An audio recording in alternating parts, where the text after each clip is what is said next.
پیش ہے کشمیری میں تازہ ترین اپڈیٹ۔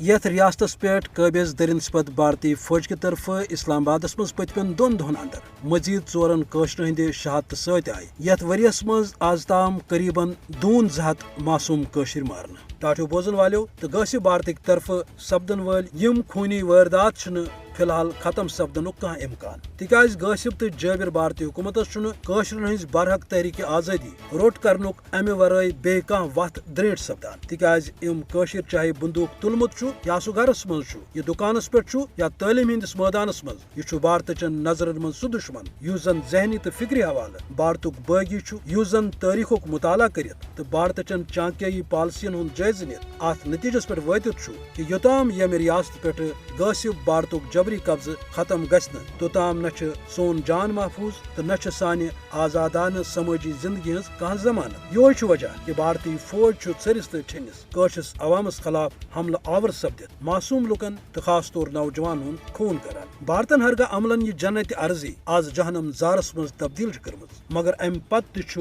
پوتس ذلت تو رسوائی بھارتک مقدر، تکیاز سہ باطل تو قشر حقس پہ تو آخرتس مز بھارت کن مشرق حکمران باپت اصلاً جہنمی مقدر، تکیاز یہ رب سند فرمان۔ اس لیے با ایمان قشرس عوامس مشرق سامراجس خلاف صبر و استقامتس تحت پن برحق مذہمت تو جدوجہد جاری تھاون، اور ات مز عزت تو آزادی تو پنس حقہ آزادیس اصولی موقع پہ قائم روزت صبح کہ پھلونی گاشک پاٹ یہ یس تو پس یہ قشر تھاوان کہ برہمنی ظلمچ یہ سیاہ رات سپد ضرور ختم، تو اس وچھو انشاءاللہ آزادی ہند صبح۔